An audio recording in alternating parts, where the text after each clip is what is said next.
के सखियाओं गांव में पुरानी रंजिश में दो पक्षों में मारपीट, एक पक्ष ने फायरिंग की। इलाके में तनाव का माहौल, 12 लोग हिरासत में। लखनऊ के दुबग्गा थाना क्षेत्र में पुलिस की गुंडई, रंग गुलाल बेच रहे गरीब दुकानदार को बेरहमी से पीटा। बागपत में होली में हुड़दंग के लोडर की एंट्री हुई, जहां गन्ना ढोने वाले लोडर पर स्टंट करते नजर आए हुड़दंगी। सोशल मीडिया पर वीडियो वायरल, जांच में जुटी पुलिस।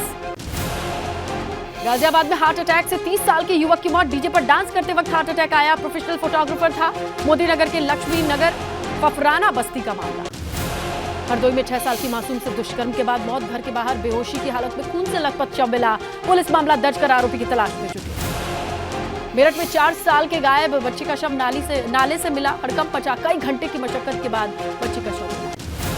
हरदोई के टडड़ियाओं में किशोर की निर्मम हत्या, गेहूं के खेत में मिला क्षत विक्षत शव, पुलिस का भारी जाब्ता मौजूद। बदायूं में फांसी के फंदे पर लटका मिला नाबालिग का शव, पुलिस ने शव को कब्जे में लेकर पोस्टमार्टम के लिए भेजा। मथुरा में श्रीकृष्ण जन्मभूमि केस में वादी को मिली धमकी, मुख्यवादी भृगुवंशी आशुतोष पांडे को मामले में पैरवी न करने की धमकी दी गई। पीड़ित ने पुलिस में दर्ज कराई शिकायत। लखनऊ के पारा इलाके में पुरानी रंजिश में फायरिंग, बदमाशों ने घर में घुसकर 2 युवक को मारी गोली, घायल हालत में अस्पताल कराया गया भर्ती। गाजियाबाद में आपसी विवाद के बाद चाकूबाजी, पड़ोसी ने 2 महिलाओं को चाकू मारकर घायल किया। फरार आरोपी की तलाश जारी। लोनी इलाके के प्रेमनगर कॉलोनी की वारदात।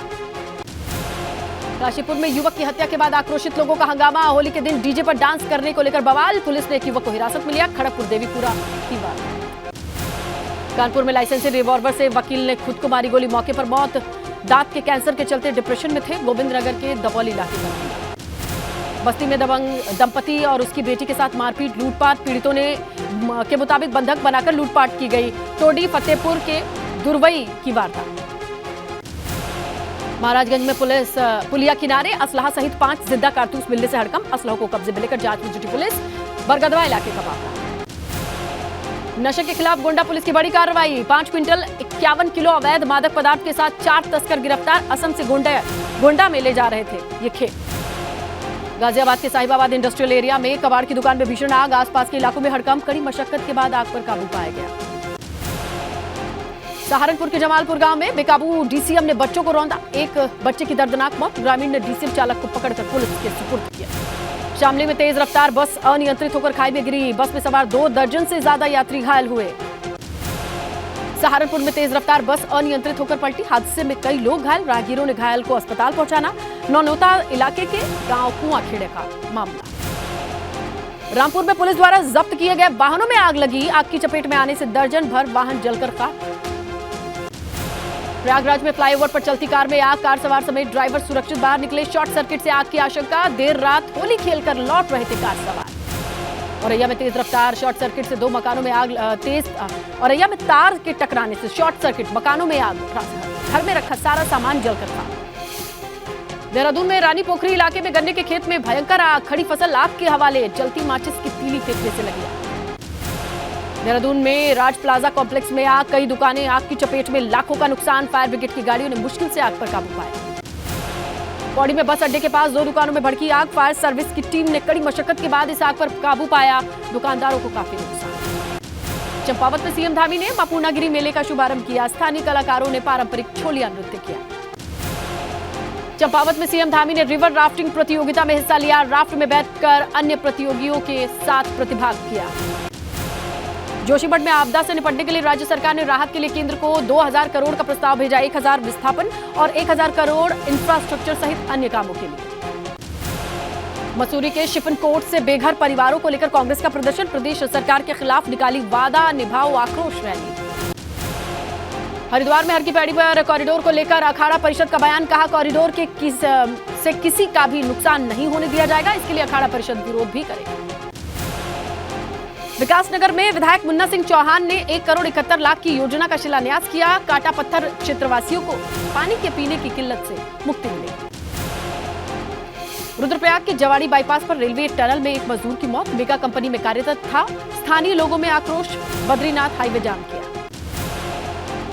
मलेशिया की 16 सदस्यीय टीम रामनगर फॉरेस्ट डिवीजन के कई इलाकों में निरीक्षण करती नजर आई, बाघों के संरक्षण के लिए आए हैं मलेशिया से ये टीम, जिससे वो यहाँ के प्रणाली को सीखकर अपने देश में लागू कर सके। रुड़की में किसानों ने सिंचाई के लिए बिजली फ्री कराने की मांग की है, यूपी की तरह उत्तराखंड में भी नलकूपों की बिजली मुफ्त कराने की सीएम धामी से मांग रखी है। जय मां मिशन के 40वें स्थापना दिवस पर हरिद्वार में संत समाज सम्मेलन का आयोजन। हर की पैड़ी पर श्रावणनाथ नगर तक निकाली गई शोभा यात्रा। केदारनाथ राष्ट्रीय राजमार्ग पर डेंजर जोन में ट्रीटमेंट को लेकर एसपी ने जिला प्रशासन को रिपोर्ट सौंपी। केदारनाथ यात्रा में लोकल लैंग्वेज को लेकर भी जवानों की तैनाती। उत्तरकाशी में रिमझिम बारिश के साथ मौसम ने ली करवट। गंगोत्री धाम सहित टकनौर तक गांव में बर्फ गिरी। बर्फबारी बारिश से खूबसूरत तस्वीरें। बलिया में परिवहन मंत्री दयाशंकर सिंह ने रोडवेज बस स्टेशन पर बलिया से राजधानी बस की सेवा का शुभारंभ किया। मंत्री ने फीता काटकर बस को हरी झंडी। सांसद निरहुआ के घर पर करीबियों और कुछ लोगों ने मारपीट की। मामले में विभिन्न धाराओं सहित SC/ST एक्ट में भी कुल 8 लोगों के खिलाफ मुकदमा दर्ज।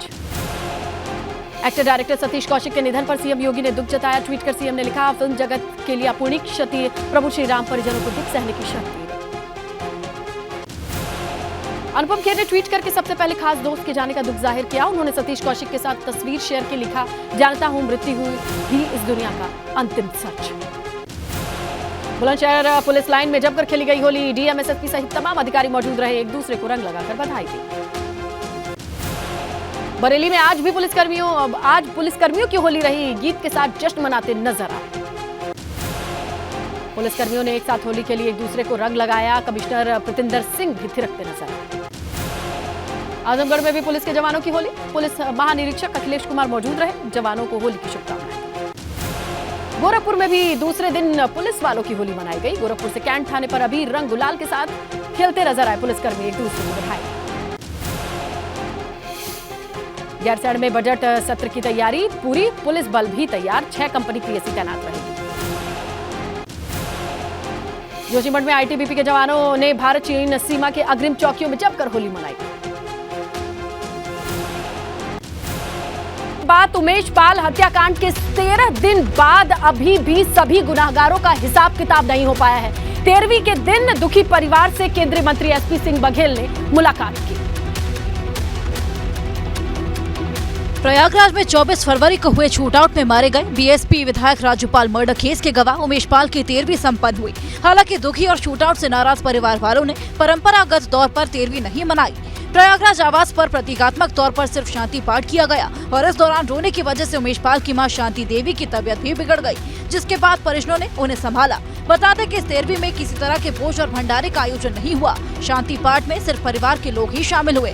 हालांकि केंद्रीय मंत्री SP सिंह बघेल ने 13वीं के दौरान उमेश पाल के परिजनों से मुलाकात की और दुखी परिवार को इंसाफ का भरोसा दिया और जल्द से जल्द बाकी बचे गुनहगारों के खिलाफ कड़ी कार्रवाई की बात भी कही। मैं उम्मीद करता हूँ कि मुख्यमंत्री जी के निर्देशन में प्रयागराज पुलिस शेष बचे हुए अपराधियों को जो इस हत्याकांड में शामिल है और जिन लोगों का क्रिमिनल कॉन्स्पिरेसी 120B के जो मूल्य में, उनके खिलाफ कठोर कार्रवाई करेगी। बता दें कि 13वीं की प्रतीकात्मक पूजा के दौरान उमेश पाल के घर पर सुरक्षा के कड़े इंतजाम रहे। पूरा घर पुलिस छावनी में तब्दील था। इस दौरान दुखी परिवार ने सरकार पर इंसाफ का पूरा भरोसा भी जताया।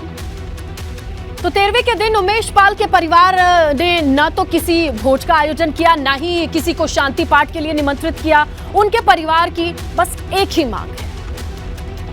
उमेश पाल हत्याकांड में आरोपियों पर ताबड़तोड़ एक्शन जारी है। अब तक 2 आरोपियों को पुलिस ने एनकाउंटर में ढेर कर दिया है, जिसको उमेश पाल की मां और उनकी पत्नी ने सही ठहराया। परिवार वालों का मानना है कि हत्यारों पर इसी तरीके से कार्रवाई होनी चाहिए। पूरे परिवार को मुख्यमंत्री योगी आदित्यनाथ पर पूरा भरोसा है। बस हम पूरा मुख्यमंत्री के ऊपर छोड़ दिए, हम कुछ करेला नहीं, जो कुछ फैसला है उनके हाथ में। हालांकि इससे ठीक उल्टा उमेश पाल की बहन को सरकार पर भरोसा है कि वो अतीक अहमद के पूरे साम्राज्य को खत्म कर देंगे।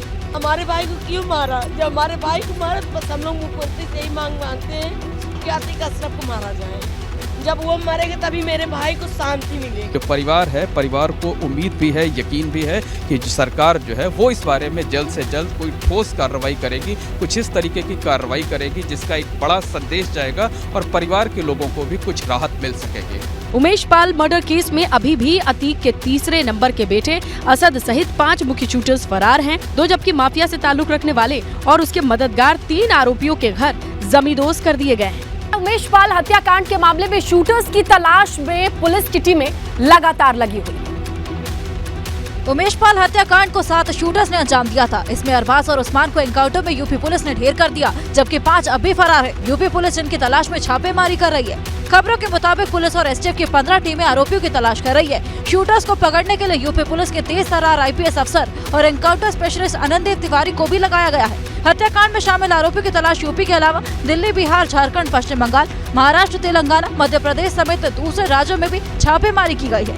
खबर तो ये है कि जांच एजेंसियों की एक टीम शूटर्स की तलाश में फिर से नेपाल बॉर्डर पर पहुंची हुई है। गुड्डू मुस्लिम, असद और तमाम अन्य शूटर कहां हो सकते हैं, इस बारे में भी उनसे जानकारी ली जा रही है। बताया जा रहा है कि सभी आरोपी नेपाल बॉर्डर क्रॉस कर चुके हैं, लेकिन एसटीएफ की टीम बिहार में भी कई ठिकानों पर इनकी तलाश में दबिश दे रही है।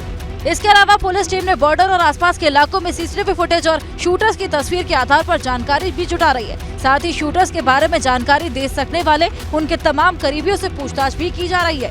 हालांकि सरकारी अमले का दावा है कि प्रयागराज के साथ ही यूपी समेत कई राज्यों में लगातार छापेमारी की जा रही है। जोशीमठ में दरारों की दहशत के मुकाबले कम हो चुकी है पहले से, लेकिन अब चुनौती ये है कि व्यवस्था फिर से पटरी पर कैसे लाई जाए। लिहाजा राज्य सरकार ने केंद्र से बड़ी धनराशि का प्रस्ताव किया। जोशीमठ शहर में जमीन धंसने से आई जगह जगह दरारों को पाटने के लिए उत्तराखंड सरकार ने केंद्र से 2000 करोड़ रुपए की मदद मांगी है। सरकार ने प्रस्ताव का पूरा खाका तैयार करके भेज दिया है। 2000 करोड़ के प्रस्ताव में 1000 करोड़ विस्थापन और 1000 करोड़ इंफ्रास्ट्रक्चर और अन्य कामों के लिए है। ये लगभग 2000 करोड़ की डिमांड भेजी हुई है सचिव आपदा प्रबंधन के द्वारा, और 1000 करोड़ की हमने बजट प्रोविजन रखा है, लेकिन ये डिपेंड करेगा कि गवर्नमेंट ऑफ इंडिया किस धनराशि पर सहमत होते हैं। जोशीमठ आपदा का आकलन कर रही 8 अलग अलग एजेंसियों की रिपोर्ट केंद्र सरकार को पहले ही भेजी जा चुकी है। अभी रिपोर्ट के अध्ययन और चमोली जिला प्रशासन के कुल नुकसान के आकलन के आधार पर आपदा राहत पैकेज की मांग की गई है। पैकेज को लेकर के जो बिल्डिंग का मुआवजा है, ये डिस्ट्रीब्यूशन भी शुरू हो गया है, और भारत सरकार को जो पैकेज की डिमांड करनी है, वो डिमांड हमारी ऑलरेडी जा चुके हैं। दरअसल 22 अप्रैल से 4 धाम यात्रा शुरू हो रही है, लिहाजा यात्रा से पहले यात्रा को दुरुस्त करना प्रशासन के लिए बड़ी चुनौती है। उम्मीद है कि केंद्र सरकार की तरफ से 2000 करोड़ का पैकेज जल्द जारी हो जाएगा। सपा अध्यक्ष अखिलेश यादव ने नीति आयोग की रिपोर्ट आने के बाद योगी सरकार पर हमला बोल दिया है और डबल इंजन की सरकार के दावों पर तीखा तंज कसा है। सपा अध्यक्ष अखिलेश यादव ने अपने ट्वीट में लिखा है कि जनता पूछ रही है कि नीति आयोग की रिपोर्ट में उत्तर प्रदेश डबल इंजन की सरकार में 22वें स्थान पर आया है, तो इस अमृत उपलब्धि पर मुख्यमंत्री जी होर्डिंग लगवाएंगे। दरअसल नीति आयोग ने अपनी गरीबी सूचकांक रिपोर्ट में कहा कि बिहार, झारखंड और उत्तर प्रदेश के सबसे गरीब राज्य हैं। रिपोर्ट के मुताबिक उत्तर प्रदेश में 37.79% गरीब हैं। 10 दिन पहले 28 फरवरी को बजट सत्र में भी अखिलेश यादव ने नीति आयोग के आंकड़ों का हवाला देते हुए यूपी सरकार के विकास के दावों पर सवाल उठाया था। कहा था कि उत्तर प्रदेश की स्थिति कई मानकों पर अभी सुधरी नहीं है। अखिलेश यादव ने सिर्फ विकास पर सवाल नहीं उठाया, बल्कि महंगाई को लेकर भी केंद्र सरकार को निशाने पर लिया। दूसरे ट्वीट में अखिलेश ने लिखा कि इस होली पर बीजेपी के महंगे सिलेंडर ने गुजिया की मिठास छीन ली।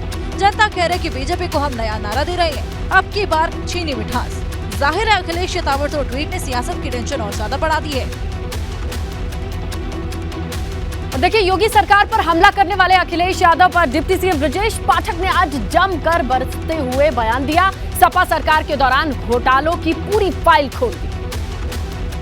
डिप्टी सीएम ब्रजेश पाठक ने सपा की तत्कालीन सरकारों को घोटालेबाज बताया। साथ ही कहा कि अखिलेश यादव को भ्रष्टाचार भूषण का अवार्ड देना चाहिए। ये भ्रष्टाचार करने वालों के लिए कोई पुरस्कार की घोषणा हो तो समाजवादी पार्टी के नेता अखिलेश यादव जी को भ्रष्टाचार के भूषण की उपाधि से सम्मानित किया जाना चाहिए। ब्रजेश पाठक ने सपा के उन 9 नेताओं को भी निशाने पर लिया जिन्होंने पीएम मोदी को कुछ दिन पहले लेटर लिखकर आरोप लगाया कि जांच एजेंसियां विपक्षी नेताओं को टारगेट कर रही हैं। भ्रष्टाचार जैसे कदाचार जैसे गंभीर आरोप से बचने के लिए मनगढ़ंत आरोप लगाकर केवल अखबार में छपाने का काम कर रहे हैं। दरअसल 5 मार्च को जिन नेताओं ने पीएम को पत्र लिखा था, उनमें यूपी के पूर्व सीएम और सपा चीफ अखिलेश यादव, बिहार के डिप्टी सीएम और आरजेडी नेता तेजस्वी यादव, बंगाल की मुख्यमंत्री और टीएमसी चीफ ममता बनर्जी, दिल्ली के मुख्यमंत्री और आप प्रमुख अरविंद केजरीवाल, पंजाब के मुख्यमंत्री और आप नेता भगवंत मान, तेलंगाना के मुख्यमंत्री और बीआरएस प्रमुख के चंद्रशेखर राव, एनसीपी चीफ शरद पवार, महाराष्ट्र के पूर्व मुख्यमंत्री उद्धव ठाकरे,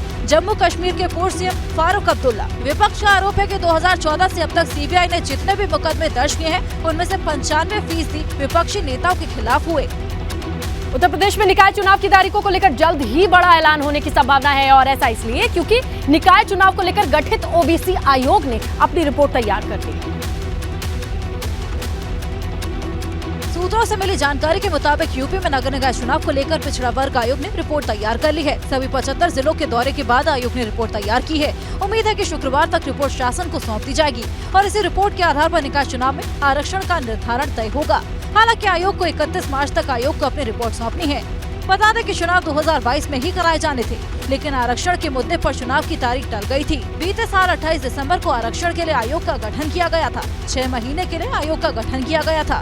रिटायर्ड जस्टिस राम अवतार सिंह आयोग के अध्यक्ष हैं। आयोग ने अपनी रिपोर्ट तैयार करने के लिए कई जिलों का दौरा भी किया है। जानकारी के मुताबिक आयोग की रिपोर्ट समय से पहले ही तैयार हो गई है। फिलहाल आयोग इस पर अंतिम मंथन कर रहा है और उसके बाद सीएम योगी को रिपोर्ट सौंपी जाएगी। आयोग की रिपोर्ट का इंतजार सभी राजनीतिक पार्टियां बेसब्री से कर रही हैं। और उत्तर प्रदेश भाजपा ने लोकसभा चुनाव की तैयारियों को धार देना शुरू कर दिया। एक तरफ 2024 में होने वाले चुनाव में हर बूथ को मजबूत करके पार्टी चुनाव जीतने की पुरानी रणनीति पर फोकस करना चाहती है, वहीं नगर निकाय चुनाव से पहले कार्यकर्ताओं को सक्रिय भी रखना चाहती है। मिशन 80 के तहत काम कर रही भाजपा ने नई रणनीति के तहत कई कार्यक्रम और अभियान शुरू किए हैं, जिसमें सबसे महत्वपूर्ण है बूथ पर कार्यकर्ताओं की भारी भरकम फौज तैयार करना। पूरे प्रदेश को भाजपा ने 1918 मंडल में बांटा है। पार्टी 23 फरवरी को लखनऊ में शुरू हुए सक्रिय बूथ सशक्त मंडल अभियान को हर मंडल में आयोजित करने वाली है। यूपी में लगभग 1,61,000 से ज्यादा बूथ हैं। हर बूथ पर भाजपा 11 सक्रिय कार्यकर्ताओं की टीम तैयार कर रही है। साथ ही साथ हर बूथ पर 25 पन्ना प्रमुख तैनात होंगे। जो कार्यकर्ता है और भाई बहन सब मिलजुल करके हर बूथ पर जाकर के लगातार वोट प्रतिशत बढ़ाने का काम करते हैं। इसके साथ ही भाजपा की नजर हर जिले से महिला पदाधिकारियों को शामिल करने की भी है, जिसमें उनकी पकड़ महिला वोटर्स में बढ़ेगी। सक्रिय बूथ सशक्त मंडल, इसके जरिए बीजेपी की कोशिश ये है कि 2024 के लोकसभा चुनाव से पहले तकरीबन 18 लाख जो सक्रिय बूथ कार्यकर्ता हैं उन्हें तैयार किया जाए। मथुरा वृंदावन बरसाने की होली का रंग तो खूब आपने देखा होगा, लेकिन बाराबंकी में ऐसी होली मनाई जाती है जहां मजहब के सारे रंग धूमिल नजर आते हैं। बाराबंकी में दरगाह हाजी वारिश अली शाह के मजार पर जबरदस्त होली खेली जा रही है। सभी धर्मों के लोग एक साथ एक रंग में रंगे हुए नजर आए। देश भर से हिंदू मुसलमान इससे यहाँ आकर एक साथ होली मनाते और एकता का संदेश देते हैं। रंग गुलाल और फूलों से खेले जाने वाली होली देखने में ही अद्भुत नजर आती है। सैकड़ों सालों से चली आ रही यहाँ होली खेलने की परंपरा समाज के लिए आदर्श है। मान्यता है कि हाजी वारिश अली शाह की मजार का निर्माण उनके हिंदू मित्र राजा पंचम सिंह ने कराया था और इसके निर्माण काल से ही ये स्थान हिंदू मुस्लिम एकता का प्रतीक है। यहाँ मोहब्बत का इंतजाम है। यहाँ सब एक प्लेटफार्म रहते हैं, एक तरह रहते हैं, एक जैसे रहते हैं। यहाँ कोई पहचान नहीं कि हिंदू है या मुसलमान है, ऐसा कुछ नहीं। इधर फतेहपुर में केंद्रीय मंत्री साध्वी निरंजन ज्योति ने फाग गाकर बीजेपी कार्यकर्ताओं के साथ होली मनाई। फाग के गीतों के साथ साध्वी ने समाज में सौहार्द का संदेश भी दिया। पीछे हम देखें कि हमसे कहीं गलती हुई हो तो हम क्षमा याचना मांगे, या कोई हमसे बुरा मानता हो फिर भी उसको प्रेम से अपनी तरफ करने की कोशिश करें। यही त्योहार का मकसद है। जाहिर है कि पर्व त्योहारों का असल मकसद सुख शांति और सौहार्द ही है।